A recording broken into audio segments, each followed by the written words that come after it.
Now to the promised time for audience questions. As I indicated, we have a panel with tremendous amount of expertise, and I would like to think that this is that these gentlemen are essentially representing the state of prosecution in the country, but at least based on my experience and traveling around the country and working a number of states, these gentlemen are working on the leading edge, and I think we'd all agree that we hope the future will, in the future, that prosecutors' offices across the country will incorporate community prosecution and the kinds of strategies that they've described.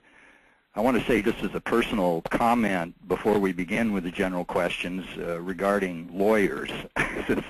The four of us are lawyers, and I think somewhere around 90% of the audience, as I recall, it was over 60% were community corrections professionals, and another 30% were other, which could include some lawyers. One of the problems, in my view, both having been a law professor and a practitioner, is that lawyers by training are not generally conversant with or comfortable with empirical data. They may have gotten an undergraduate degree in social science and may have that expertise, but it's not because of law school. And law school training essentially deals with a case method, which in a way is really anecdotes, individual cases that we study to arrive at rules of law. So by training, lawyers are into war stories and cases and not trends and empirical data. So, and in my view, that's been one of the obstacles really over the years to really incorporating evidence-based practices, particularly with regard to outcomes and outcome measurement. The other perspective is, frankly, lawyers are not trained to manage anything. If, as at least in law school, they may be very skilled from other experience. They may have learned on the job. Certainly, law firms and agencies like the ones my colleagues are in call for management, but there's really not much training. So over time, some of our practices and approaches have suffered from a lack of management skills. I think that's changing, but that may at least give some of you out there who are not lawyers more of an opportunity to ask critical questions, and feel free to do so. So let's start with some questions from the audience. And I gather, Kate, you will read the questions, and I will turn to my colleagues for some answers. That's perfect, Peter. Thank you. Our first audience-generated question reads, what do you say to get tough-on-crime prosecutors to understand this is not about going, quote-unquote, soft on crime? And how can we work with prosecutors and build collaborations in the community? Ultimately, what is the message? Good question, and sounds like somebody who's trying to work with prosecutors and lawyers. Chauncey, why don't you take that? What I would say is, if the goal is clear, which is to reduce crime, then you don't have to get into, then we can be really focused with our strategy. So we've heard people say, prisoner reentry is really your soft on crime. That's some kind of, well, there are 4,000 people coming out of state prison in New York State every year back to Manhattan. So if we could have one strategy, which is we could let that happen, 4,000 convicted felons come back, see how it goes, and we'll prosecute them when they get rearrested, and we'll prosecute them effectively one by one.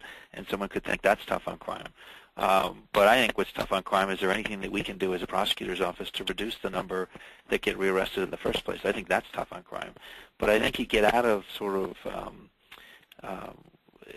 the mushiness of people's thinking if we're very clear about the goal. If the goal is to reduce crime, then it should be, and the data is going to be that we're going to use crime statistics as a primary measure for how we're doing, then it opens the floodgates to lots of creative strategies, whether it's juvenile justice, whether it's prisoner reentry, whether it's using technology and science, community partners, all sorts of things like that.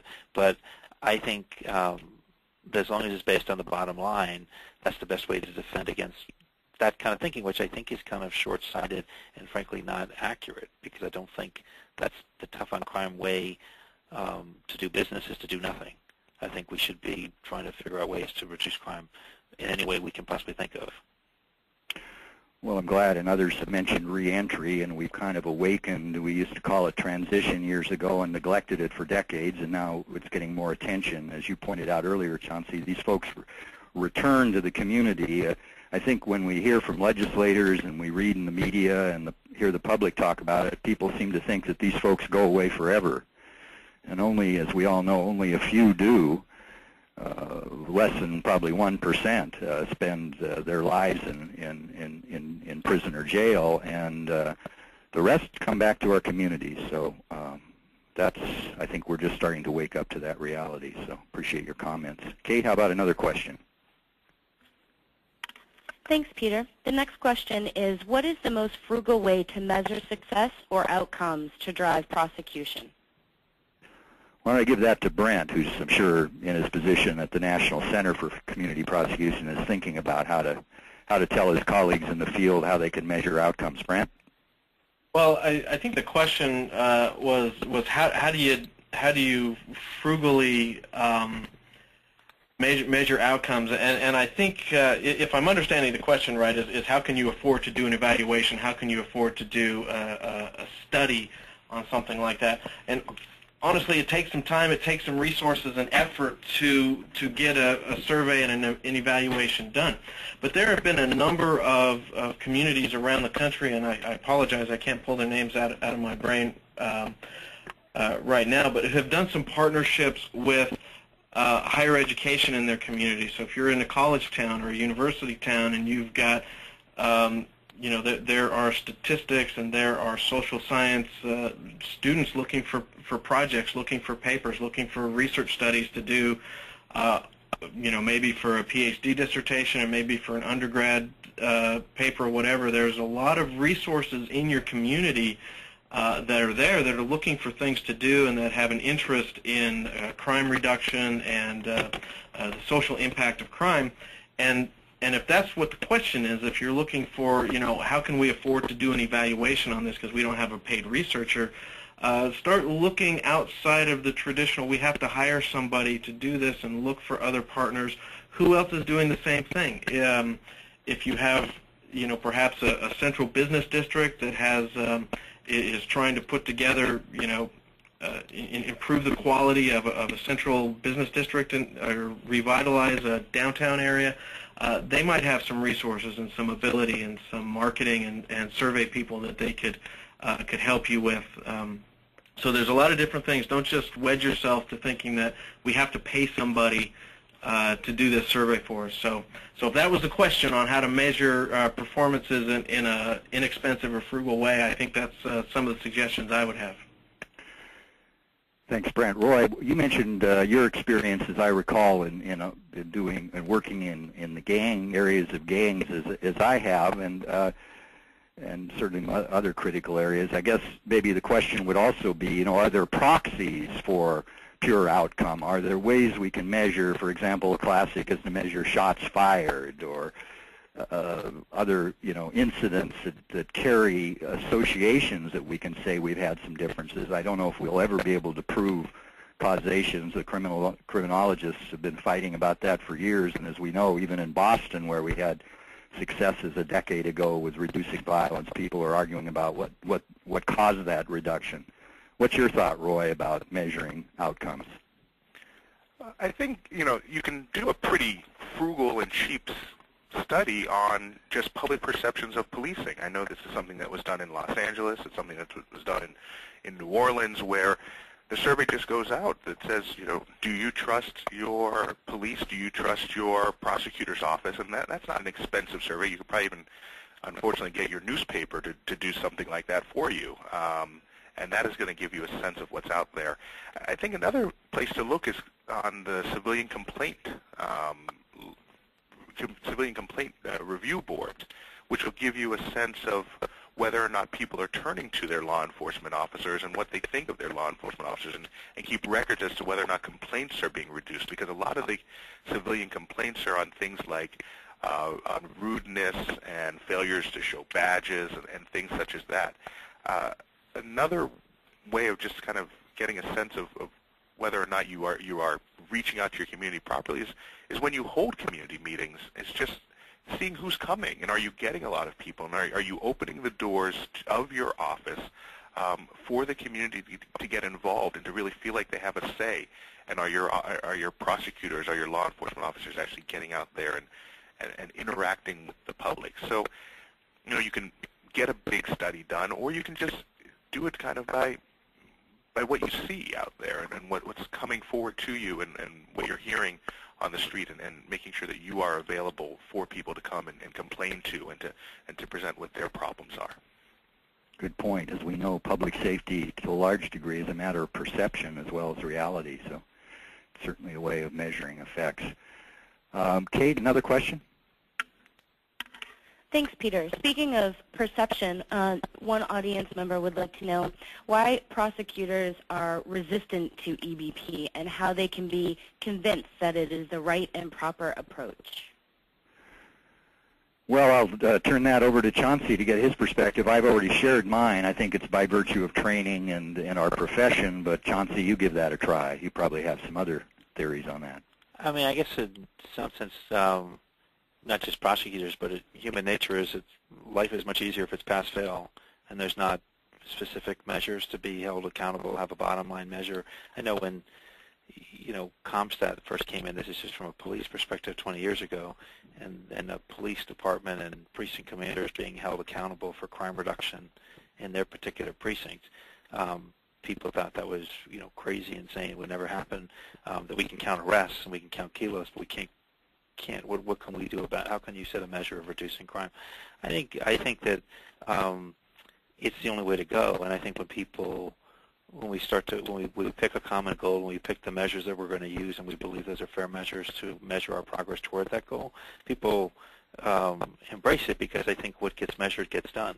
And if we're holding ourselves accountable to be a part of crime reduction strategies, and we start to think in those terms, we're going to reduce crime more effectively than we would without doing it. And so I think that's when you see people start to embrace it, is when they see that it works. I don't know how you can not do it. I mean, if you don't have a goal, how do you know how you're doing? Whether it's a prosecutor, it's drug policy, whether it's education, how do we do it unless we have something that's measurable and using evidence-based practices to track our progress toward that measure? I'm sorry, this is Roy. I just want to say, I mean, the biggest problem is, or one of the biggest problems is, people don't want to measure, because if you measure it correctly, it's probably going to show an increase in crime the first couple of years that you do it, because more and more people are going to report the crimes that happen to them.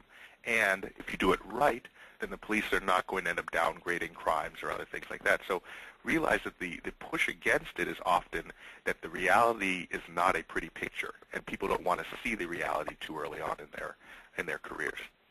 Good points, gentlemen. I think accountability is kind of like taxes. It's great for other people to pay them, but they shouldn't apply to me.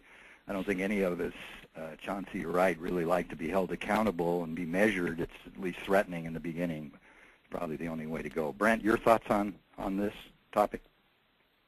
I think a lot of what has been said I very much agree with. One of the things when you start talking about evidence-based prosecution, and when you particularly are looking at, what does the evidence show works for a particular type of offender, if you're doing, for example, pre-indictment screenings and assessments so that you can divert certain types of cases, or you're talking about reentry, or you're talking about drug court or mental health court, or a lot of other types of mechanisms for dealing with crime and recidivism that a lot of, sort of traditionalist, hardcore prosecutors and even some law enforcement see that as being, well, we're law enforcement, we're prosecutors, we're not social workers or anything like that. That's not our job. I think, sometimes it's hard to get through to folks that have, that kind of a mindset, but I think you show where it's worked. You show the evidence. It's called evidence-based practices for a reason. There's evidence for why we do a drug court, for example. And I'm a perfect example of it myself. When I was in a very small county when they first talked about doing drug court. It was early in my career, and I was like, nope, not interested, don't want to do it, until I started looking at it and started reading the evidence and the studies that showed how effective it was. And at that point, I was hook, line, and sinker. I was sold, and I've been doing this type of work ever since. And I think you just got to get through to them. And one of the things that I like to say is, this is the type of thing, it's not soft on crime, it's smart on crime.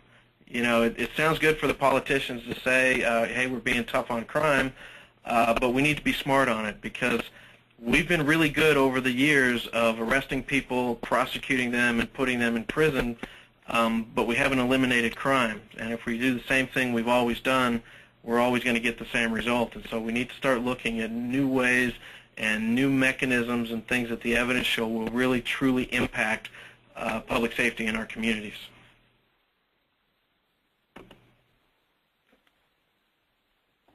Thanks, Brent. Kate, another question. Before you read the question, just to be sure we're on track here, I think by my watch we have about 20 minutes for audience questions. Is that what your watch tells you? Yep, that's right, Peter. We have about 10 or 15 minutes left for audience questions, and so I think we can get a few more in. Okay.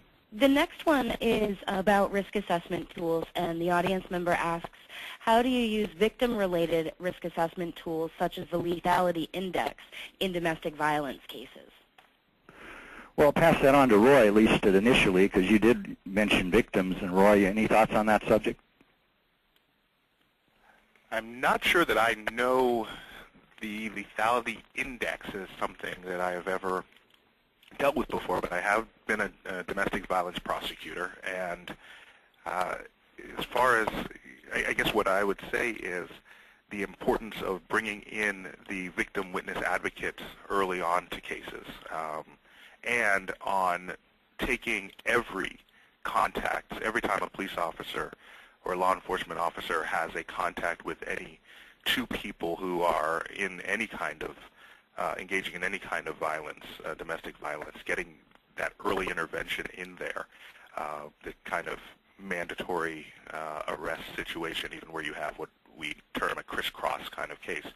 And so the victim, as was said, lawyers aren't necessarily the best at many things, and one thing that we're often not the best at is really talking to a victim and taking the time that is necessary to understand a victim and gathering the history of an incident and or a relationship.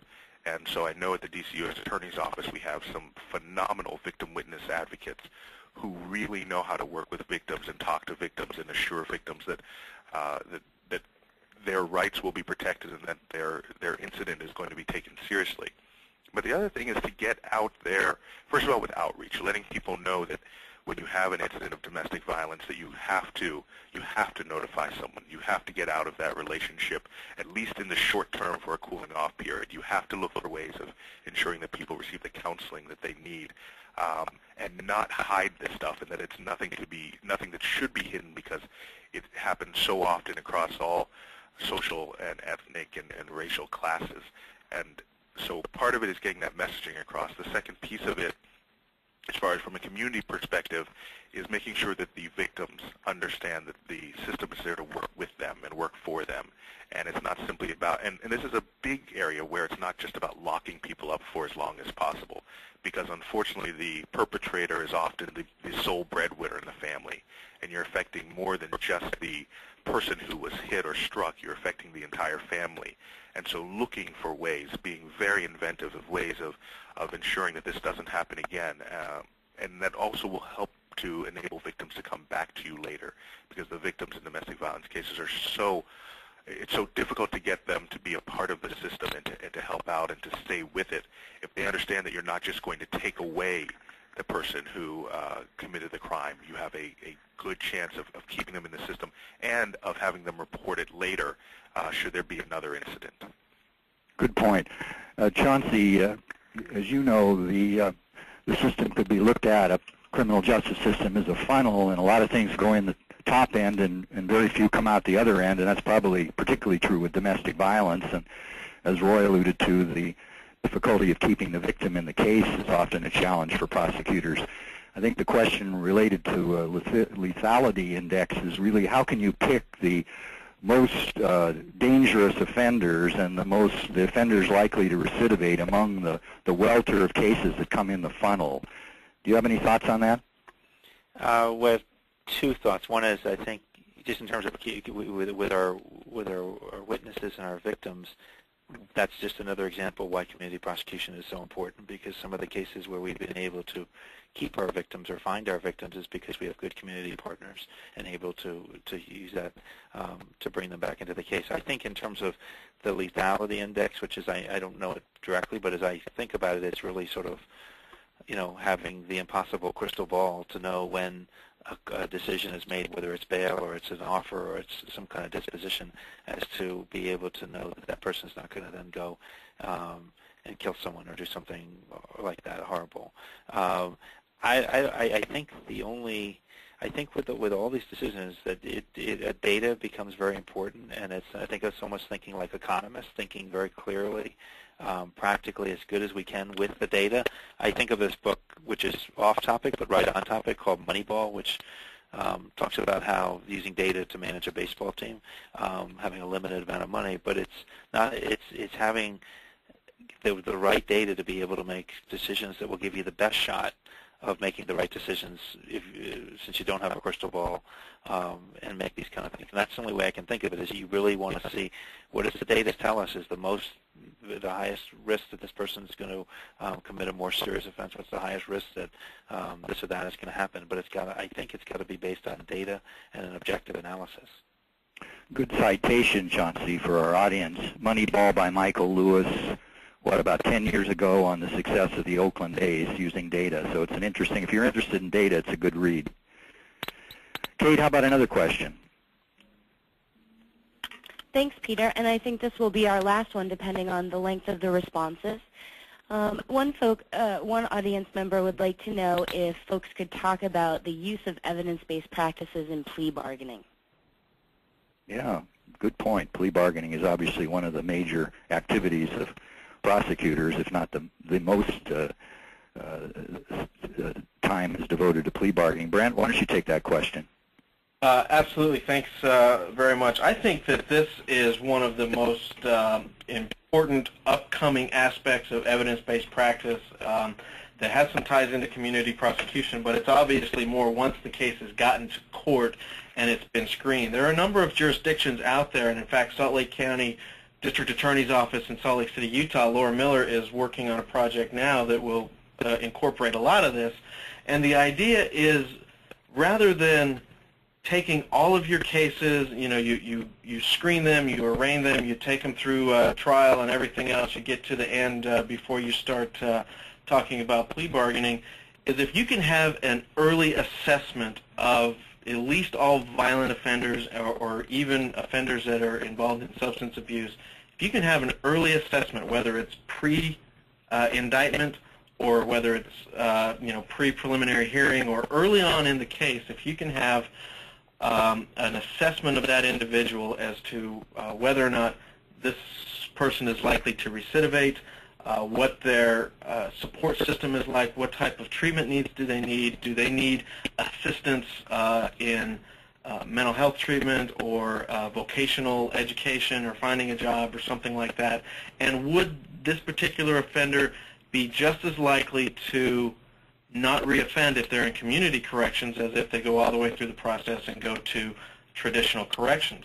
And I think that is a very important thing. Now, that sounds like a lot of work to do right up front at the beginning of the case to do an assessment, but there's some evidence out there that you can pull out a huge percentage of your caseload and get those resolved in a method that's going to be most effective, that's going to help the victim in the case, it's going to help the offender in the case not become a repeat offender, and then you can spend your other prosecution resources of going through the trial and all the other litigation things we have to do on those that aren't going to be readily rehabilitated or that are more likely to reoffend, and that you want to bring the full power of the DA's office down on those individuals. You can get rid of those other cases a lot earlier, do them much more effectively, and much more likely to have less recidivism in the case. So it's starting to come out, but I think that's the big thing. You've got to have early assessment and early intervention with these cases. And a lot of times people will say, whenever you're talking about community prosecution or evidence-based practices or problem-solving courts, well, that sure is giving offenders and defendants, people who have broken the law, a lot of services and a lot of attention. But we have to understand that every time you keep a suspect from reoffending, you have kept another victim from becoming victimized. So, it is proactively protecting victims as well as helping offenders reintegrate into society. Thanks, Brent. This is a particular topic where the principles of evidence-based practice that I discussed early in the webinar, and we have a slide with regard to it, which is essentially the principles of evidence-based practice in the context of corrections. I think every prosecutor, not to mention every judge and every defense attorney, should be knowledgeable about the principles, again, in my opinion, because this is what really the state of the art is and how we can affect recidivism rates for the people who come into the system. So to the extent there is a lack of knowledge about these principles, I believe we need to really start working on that for judges, prosecutors, and defense attorneys. Kate, you said, is that the last question, given the time? That is the last question, Peter, and now we'd like you to give your final thoughts.